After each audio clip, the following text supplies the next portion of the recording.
Calibri Training and Development, Let's Talk English ലേക്ക് സ്വാഗതം. കഴിഞ്ഞ വീഡിയോയിൽ നമ്മൾ കണ്ടിട്ടുണ്ടായിരുന്നു ഇംഗ്ലീഷ് ഭാഷയുടെയും മലയാളം ഭാഷയുടെയും സെന്റൻസ് സ്ട്രക്ചറിലുള്ള ഡിഫറൻസിനെ കുറിച്ച്. അതായത് രണ്ട് ഭാഷകളിലും എങ്ങനെയാണ് സെന്റൻസുകൾ ഉണ്ടാക്കപ്പെടുന്നതെന്ന് നമ്മൾ കണ്ടിട്ടുണ്ടായിരുന്നു. ആരെങ്കിലും ആ വീഡിയോ മിസ്സായിട്ടുണ്ടെങ്കിൽ ദയവായി അത് കാണുക, അതിനുശേഷം മാത്രം ഈ വീഡിയോ കാണുക. ഓക്കെ, ഈ വീഡിയോയിൽ നമ്മൾ ഡിസ്കസ് ചെയ്യുന്നത് കുറച്ചുകൂടി വ്യത്യസ്തമായ ഒരു കാര്യമാണ്. അതായത് ഇംഗ്ലീഷ് ഭാഷ എന്താണ് എന്ന് കുറച്ചുകൂടി അടുത്തറിയാൻ ശ്രമിക്കുകയാണ്. ഇംഗ്ലീഷ് ഭാഷ എന്ന് പറയുന്നത് മറ്റൊന്നുമല്ല, 4 സ്കില്ലുകളുടെ ഒരു കോമ്പിനേഷനാണ്. അതായത് ഇംഗ്ലീഷ് ഭാഷ എന്ന് പറയുന്നത് reading, writing, listening and speaking എന്നീ 4 സ്കില്ലുകളുടെ ഒരു കോമ്പിനേഷനാണ്. ഇന്റർനാഷണൽ ടെസ്റ്റ് ആയ ഇന്റർനാഷണൽ എലിജിബിലിറ്റി ടെസ്റ്റ്, IELTS പോലെയുള്ള വലിയ വലിയ ടെസ്റ്റുകളിൽ പോലും നമ്മൾ ചെക്ക് ചെയ്യുന്നത് നമ്മളുടെ ഈ 4 സ്കില്ലുകളിലുള്ള കോമ്പിറ്റൻസിയാണ്.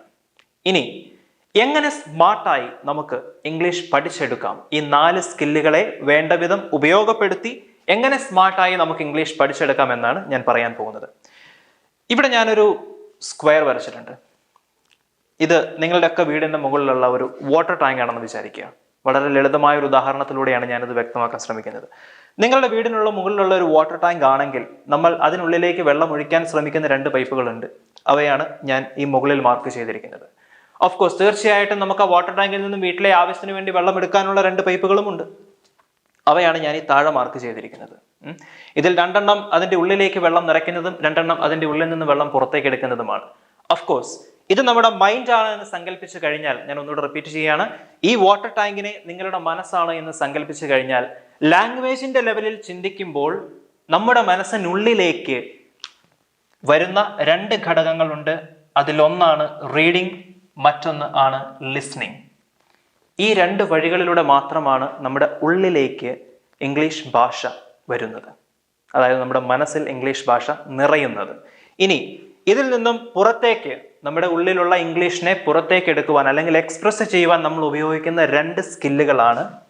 ഒന്ന് റൈറ്റിംഗ്, മറ്റൊന്ന് സ്പീക്കിംഗ്.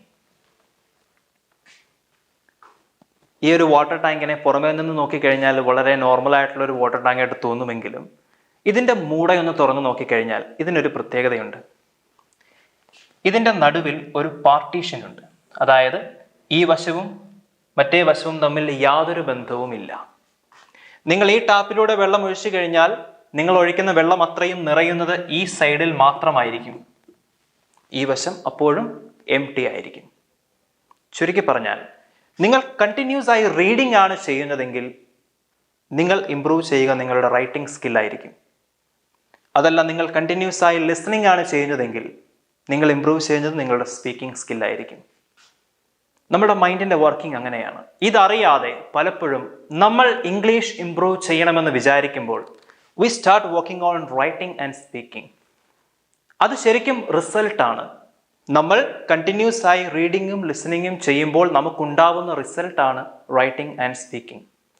നമ്മൾ ഒരുപാട് എനർജി, ഒരുപാട് ടൈം ഈ റിസൾട്ടുകൾക്ക് വേണ്ടി വേസ്റ്റ് ആക്കാറുണ്ട്. നേരെ മറിച്ച് നമ്മൾ കൂടുതൽ റീഡിംഗ് ആൻഡ് കൂടുതൽ ലിസണിങ് ചെയ്ത് കഴിഞ്ഞാൽ ഓട്ടോമാറ്റിക്കലി നമ്മുടെ റൈറ്റിംഗ് ആൻഡ് സ്പീക്കിംഗ് ഇംപ്രൂവ് ആകും. ഇനി ചില ആളുകൾ പറയാറുണ്ട്, എനിക്ക് റൈറ്റിംഗ് ഇംപ്രൂവ് ചെയ്യേണ്ട ആവശ്യമില്ല, എനിക്ക് സ്പീക്കിംഗ് മാത്രമാണ് ഇംപ്രൂവ് ചെയ്യേണ്ടതെന്ന്. നിങ്ങളൊന്ന് ചിന്തിച്ചു നോക്കുക. നിങ്ങളൊരു സെന്റൻസ് ഉച്ചരിക്കുന്നതിന് മുമ്പ്, അല്ലെങ്കിൽ പുറപ്പെടുവിക്കുന്നതിന് മുമ്പ്, പറയുന്നതിന് മുമ്പ്, പ്രൊഡ്യൂസ് ചെയ്യുന്നതിന് മുമ്പൊക്കെ അത് നിങ്ങളുടെ മനസ്സിൽ നിങ്ങൾ ഫ്രെയിം ചെയ്യുന്നുണ്ട്. തൃശ്ശൂർ ജനിച്ച ഒരാളാണെന്ന് വിചാരിക്കുക. തൃശ്ശൂർ ജില്ലയിൽ ജനിച്ച അയാൾ ഓഫ് കോഴ്സ് സംസാരിക്കുന്നത് തൃശ്ശൂർ സ്ലാങ്ങിലായിരിക്കും, അല്ലേ? അല്ലാതെ അയാൾ 18 വയസ്സ് തികഞ്ഞപ്പോൾ, പ്രായപൂർത്തിയായപ്പോൾ, ഓക്കെ, കേരളത്തിൽ 14 ജില്ലകളുണ്ട്, അതിലേറ്റവും നല്ല സ്ലാങ് തൃശ്ശൂർ സ്ലാങ് ആണ്, എന്നാൽ പിന്നെ അതിൽ സംസാരിച്ച് കളയാം എന്ന് വിചാരിച്ച് അയാൾ ബോധപൂർവം തിരഞ്ഞെടുത്ത ഒന്നല്ല അത്. നേരെ മറിച്ച് അയാൾ ജനിച്ചു വീണപ്പം മുതൽ അയാളുടെ പേരൻസിൽ നിന്നും, സുഹൃത്തുക്കളിൽ നിന്നും, റിലേറ്റീവ്സിൽ നിന്നും, നാട്ടുകാരിൽ നിന്നും ഒക്കെ കേട്ടത് തൃശ്ശൂർ സ്ലാങ്ങിലുള്ള ഭാഷയാണ്. അതുകൊണ്ടാണ് അയാൾ സംസാരിക്കാൻ തുടങ്ങിയപ്പോൾ അയാൾ ആ ഭാഷ തന്നെ സംസാരിക്കുന്നത്. ഇത് ഒന്നാം തരം തെളിവാണ് നാം കേൾക്കുന്നത് മാത്രമേ സംസാരിക്കൂ എന്നുള്ളതിന്. യെസ്, ഓഫ് കോഴ്സ്, നമ്മൾ എന്ത് കേൾക്കുന്നോ അത് മാത്രമേ നമുക്ക് സംസാരിക്കാൻ സാധിക്കുകയുള്ളൂ. മറ്റൊരു ഉദാഹരണം പറയാം. നിങ്ങൾ ഈ ചെവി കേൾക്കാൻ പാടില്ലാത്ത കുട്ടികളെ കണ്ടിട്ടുണ്ടാവും. പലപ്പോഴും അവരുടെ ഈ ചെവി കേൾക്കാൻ പാടില്ലാത്ത ആ ഒരു ഡിസബിലിറ്റി എന്ന് പറയുന്നത് പലപ്പോഴും പല റേഷ്യോയിലായിരിക്കും. അതിൻ്റെ പെർസെൻറ്റേജിന് വ്യത്യാസമുണ്ടാവും. 100% ചെവി കേൾക്കാൻ പാടില്ലാത്ത ഒരു കുട്ടിക്ക് തീരെ സംസാരിക്കാൻ കഴിയില്ല. അത് അവരുടെ സംസാരിക്കുന്ന ഉപകരണത്തിൻ്റെ പ്രോബ്ലം കൊണ്ടല്ല, നേരെ മറിച്ച് അവർ ഇതുവരെ ഒരു ശബ്ദവും കേട്ടിട്ടില്ല, അതുകൊണ്ടാണ്. നമുക്ക് ടീച്ചർ ക്ലാസ്സിൽ ബോർഡിൽ ക എന്ന് എഴുതിയിട്ട് ക എന്ന് വിളിച്ചു പറഞ്ഞപ്പോൾ ആ ശബ്ദവും ആ ഇമേജും തമ്മിൽ ബന്ധപ്പെടുത്തിയാണ് നമ്മൾ മനസ്സിലാക്കിയെടുത്തത് അത് കായാണെന്ന്. ആ കുട്ടിക്ക് അങ്ങനെ ഒരു ഓപ്പർച്യൂണിറ്റി ഇല്ല. ആ ശബ്ദം ആ കുട്ടിക്ക് കേൾക്കാൻ പറ്റില്ല. ഇത് മറ്റൊരു തെളിവാണ് കേട്ടാൽ മാത്രമേ നമ്മൾ സംസാരിക്കൂ എന്നുള്ളതിന്.